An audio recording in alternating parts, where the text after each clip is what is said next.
안녕하세요, 매너와삽입니다. 드라마 연인 파트 1 최종화 어떻게 보셨나요?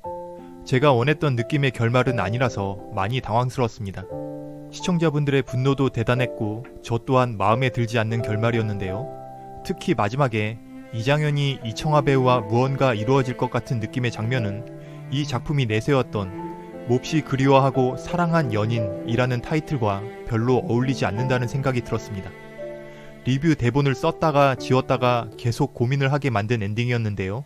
그래도 긍정적인 시선으로 침착하게 다시 보니 이장현과 유길채가 잘 되는 것이 오히려 이상할 정도로 두 사람의 사이에는 많은 방해물과 균열들이 있었습니다. 하나하나 풀어드려 보겠습니다. 열심히 준비했으니 끝까지 시청해주시면 감사하겠습니다. 그러면 오늘 영상 이장현과 유길채가 파국을 맞게 된 진짜 이유 5가지 바로 시작합니다. 장현과 길채가 파트 1에서 헤어졌던 이유 첫 번째, 주인공들의 훌륭한 인품입니다. 장현과 길채 두 사람 모두 정말 좋은 사람이었던 것이 오히려 사랑을 이루어지게 하는 데는 본의 아니게 방해가 되었습니다. 먼저 유길채부터 보겠습니다. 10화에서 길채가 정상이 아닌 아버지와 가족들을 놔두고 길채와 함께 생사의 길을 같이 넘나들었던 종종이도 놔두고 대장간의 많은 식솔들도 놔두고 장현을 따라 꽃길을 간다면 그것 또한 길채란 캐릭터의 개연성이 부정될 수 있는 것이죠. 장현이 말하길 길채는 다른 유생들 몇보다 나은 훌륭한 사람이라고 했죠. 길채는 그만큼 인품도 훌륭하고 또한 책임감이 있는 인물이었습니다.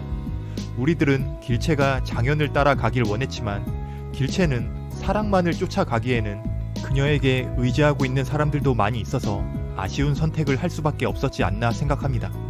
길채가 장현과 갑자기 떠난다면 가족들은 당장 생계가 곤란해지고 손가락질까지 받을 수 있는 것이었죠. 다음은 이장현입니다. 장현은 강화도로 가서 길채를 구했죠. 이때 장현은 길채를 봤는데도 길채를 부르지 않았습니다. 다른 사람이었으면 소리 높여서 외쳤겠죠. 장현이 길채를 부르지 않았던 이유는 여러 가지가 있겠지만 그중 하나는 본인이 천연두에 걸렸다고 생각했기 때문이에요. 그래서 혹시나 길채에게 옮길 수도 있다는 염려 때문이었습니다. 이처럼 길채와 장현은 타인을 먼저 생각하는 마음이 있어서 정작 두 사람의 사랑에는 방해가 되지 않았나 생각해봅니다. 다음으로 장현과 길채가 헤어졌던 이유 2번째, 소통의 부재입니다. 장현이 청나라에 있는 동안 길채에게 편지를 썼다면 어땠을까요? 청나라 군에 잠입해서 소현세자에게 쪽지에 납땜까지 해서 속보를 전달할 정도의 능력을 갖췄는데 길채한테 한 번이라도 안부 편지라도 주고받았다면 길채도 장현을 머릿속에서 절대로 떠나보내지 않았을 텐데요. 장현은 길채에게 줄 꽃신들을 정성스럽게 모아놨습니다. 그렇게 모으지 말고 바로바로 편지랑 같이 전달했다면 길채가 장현을 잊었을까요? 결국 이런 소통이 없어서 올바르지 못한 정보가 전달이 되었을 때 그대로 믿게 됐던 것이죠. 길채는 장현의 유품들을 받고서 장현이 죽었다고 믿을 수밖에 없었습니다. 다음으로 장현과 길채가 헤어졌던 이유 3번째, 시대적 배경입니다. 정묘호란과 병자호란을 겪으면서 백성들의 피해는 상상을 초월하는 수준이었죠. 아무리 부유하고 능력 있는 장현과 길채라지만 도망자의 꼬리표가 따라붙는 채로 평생을 도망다니며 살기에는 당시 상황이 그렇게 편안할 정도의 시대가 아니었습니다. 선량한 사람도 살기 힘든 상황에서 수배자로서의 삶은 죽을 때까지 많은 위험을 감수해야만 하고 다시 돌아오는 것도 쉽지 않았을 것입니다. 또한 장현과 길채가 아무리 깨어있는 사람이라도 당시 조선시대의 불문율 같은 규범까지 완전히 무시할 수는 없었죠. 구원무가 주장했던 이제 함이 들어갔으니 유길채는 내 사람이다 라는 대사들이 나왔던 것도 이런 이유였습니다. 길채가 남자들밖에 못 들어가는 서원에도 출입하는 모습을 보이며 편견과 아집을 깨고 당당하고 융통성 있는 행동을 보여왔지만 혼인에 대한 문제는 그렇게 유연하게 넘어가기는 쉽지 않습니다. 장현과 길채가 사랑의 도피로 넘어가기에는 시대 상황이 매우 좋지 않았죠. 다음으로 장현과 길채가 헤어졌던 이유 4번째, 두 사람의 미숙한 연애 경험입니다. 장현은 그동안 많은 여자들을 만났던 것처럼 나오고 길채도 많은 남자들을 울게 만들었다는 대사들이 있는데요. 그런데 정작 두 사람의 연애는 밀어야 할 때 당기고 당겨야 할 때 미는 밀당을 정반대로 진행을 했습니다. 연애는 타이밍입니다. 아무리 중간 과정을 잘 밟았다 해도 결정을 지어줘야 할 때 시기를 놓친다면 그 순간의 잘못으로 모든 것이 물거품 될 수도 있는 것이죠. 장현과 길채는 연인으로 발전할 수 있는 충분한 기회들이 있었는데요. 서로 결정적인 순간에서 확 당기지 않고 애매한 태도를 보여서 결국 이런 상황까지 오게 만들었습니다. 길채는 장현이 죽었다고 했을 때 산 꼭대기에서 옷을 펄럭이며 다시 돌아와 준다면 절대로 매정하게 굴지 않겠다고 울면서 말해놓고 정작 장현이 돌아왔는데도 속마음을 숨기며 그렇게 좋아하는 내색을 보이지 않았습니다. 장현도 내가 너를 강화도에서 구해준 것이 맞다라고 진작에 말했으면 길채가 구원무에게 가지 않았을 것입니다. 10화에서 정말 아쉬웠던 장면은 장현이 진작에 강화도 이야기를 꺼냈어야 했는데 이제 와서 갑자기 너를 구한 것이 나다 이렇게 말을 해버리니 길채가 믿지를 않는 것이죠. 그리고 이런 대사를 할 때 그동안 카리스마 넘치고 멋있었던 장현이 갑자기 너무 애걸복걸 하는 듯한 불쌍한 모습을 보여서 안타까웠습니다.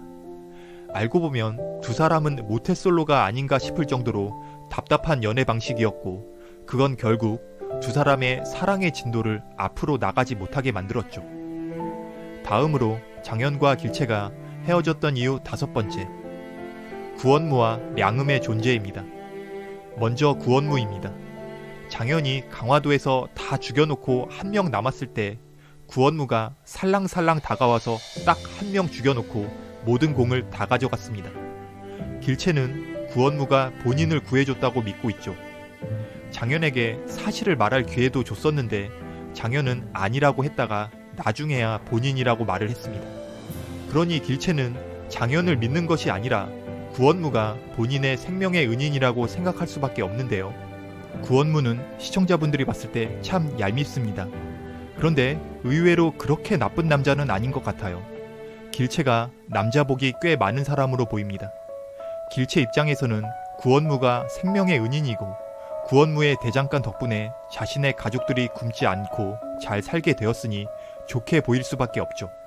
장현에 비해서는 많이 별로지만 그래도 구원무는 전쟁 영웅이라서 앞날도 창창하고 인물도 훤칠하니 길채가 차선으로 선택하기에는 부족함이 없는 남자였습니다.